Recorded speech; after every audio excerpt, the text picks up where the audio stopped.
Okay, guys, so I wish tragedy was not a thing, but it seems as if there are some sad stories that are happening. One just recently at Abundant Life Christian School in Wisconsin, there was a school shooting, and if I'm not mistaken, some people passed away, others were injured, and this whole situation is just sad. It's sad because people choose to either end their life or end someone else's life because the emotional trauma, the spiritual trauma, everything that they're going through on the inside, they feel like that's the only way out. That feels like that's the only way to feel something. And this is just a pure tragedy, but let's go ahead and take a look at the video. Tonight, investigators revealing the alleged shooter is a 15-year-old girl who was a student at Abundant Life Christian School. Police say she died by suicide after killing a classmate and a teacher.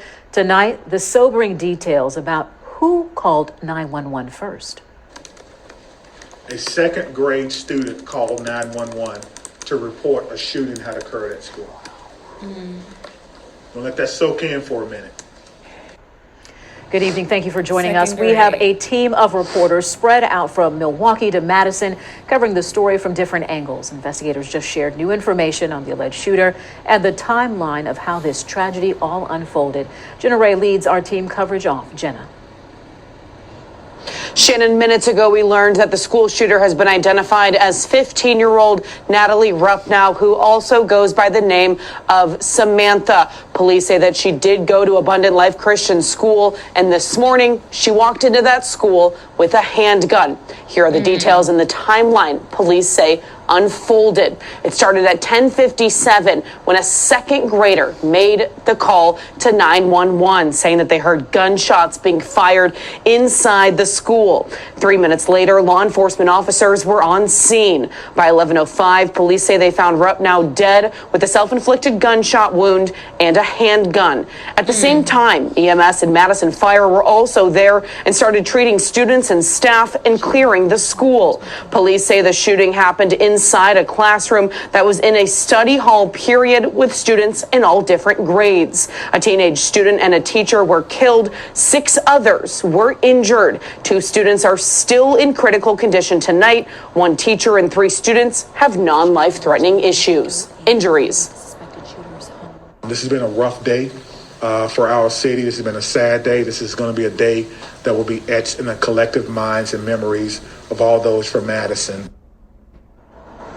Police and school leaders tonight are urging parents to talk to their students. Given the fact a second grader was the one who called 911, police say it's important to talk to your kids when and how to call 911 and ask for help when it's needed. They're also urging people in the community to reach out for help if you need it. Local resources are available, and if you're battling a mental health crisis and need immediate help, you can call 988. Police say they will give their next update tomorrow at 1 p.m. TMJ4 will be there. I'm live in Madison. Jenna Ray, TMJ4 News. All right, Jenna, thank you. The investigation into the shooting led authorities to a home on Madison's north side.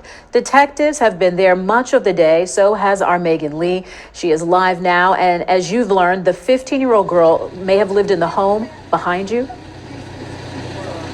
Yeah, Shannon, that's right. I watched law enforcement go in and out of this house behind me throughout the day. And the police chief in Madison says that the 15-year-old suspected shooter did live here. Family told them they could come in the home and search the home. I want you to look at what the scene looked like earlier today as officers went in and out of the house. I want to note here that this home is about 8 miles away from Abundant Life Christian School and just north of downtown Madison. As you can see in the videos, the door was taken off of the home as well as a window being broken. I talked with neighbors on and off camera who tell me that the window and the door were taken off by flashbangs. They heard 2 loud booms around 1:20, 1:30 this afternoon, and they said officers swarmed their neighborhood, and that's when officers made entry into the home. We know that this home is owned by a man, per property records. This home is owned by a man who's identifying himself as the suspected shooter's father. He has identified himself online saying that, but neighbors are just, worried. They were concerned throughout the day telling me they wanted to know what was going on as they saw police, kind of take over their block and looking for any answers into what happened early this morning. Take a listen to what one neighbor had to say.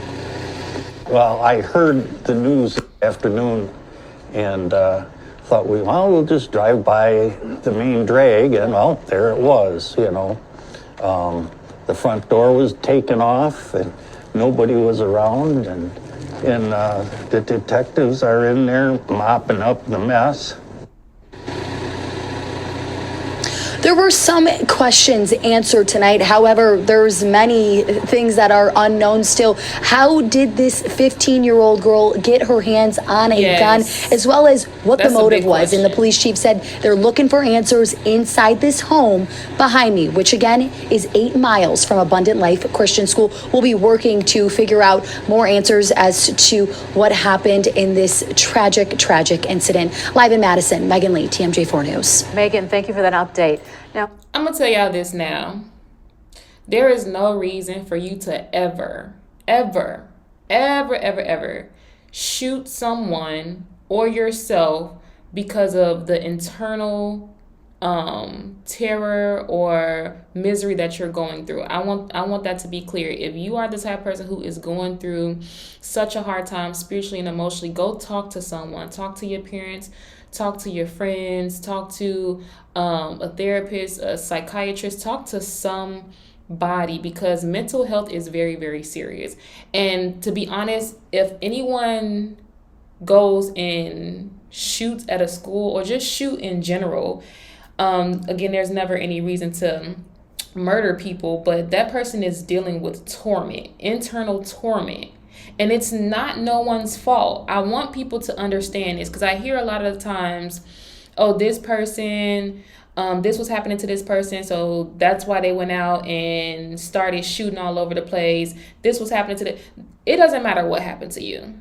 We've all been in situations where we've been bullied. We've all been in situations where we've been talked about, where we've been mocked, where we've been just in horrible situations where we don't know how to cope. It's never okay to end people's lives because you're being tormented internally. There are people who will help you get through this. There are people who will help you in every situation, in every case scenario. Just talk to someone and let them know the type of stuff that you're thinking, so that they can see how serious you are and how much you're actually dealing with. Because if anyone can go out there and just do a mass shooting or just murder people because of their own internal torture, like, they're really dealing with something heavy on the inside, something that no one can physically fix. It has to be internal, which means it needs therapy, it needs God, it needs Jesus.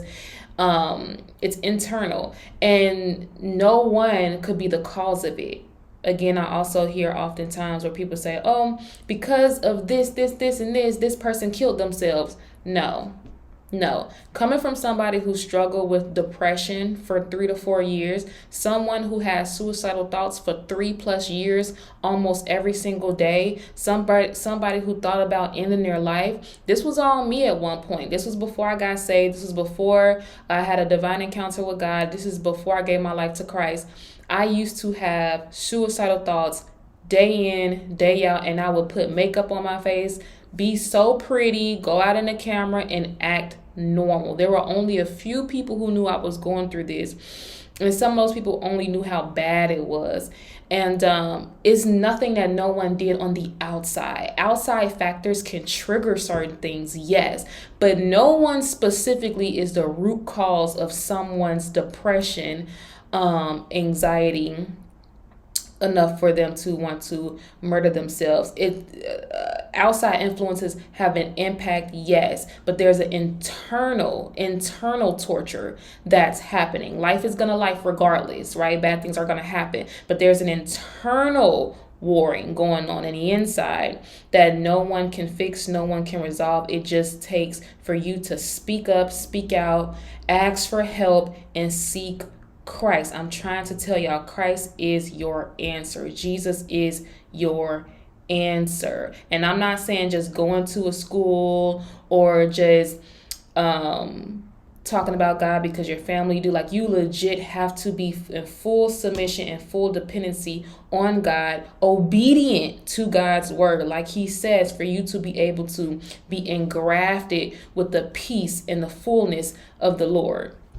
And I know from experience. So can't nobody tell me anything about when it comes to suicidal thoughts, depression. I have firsthand on this matter and dealt with this matter. And this is just an unfortunate event. So if this is you and you're going through this type of stuff right now, please get help. Please talk to somebody. Talk to God. Just don't internalize these feelings, these emotions, and then do something as heinous as school shooting. My prayers go out to the girl's family. I really wish that there was other measures that could have been taken before she taken her own life. And my heart goes out to the people who were murdered, who were injured because of this whole situation, and their families as well.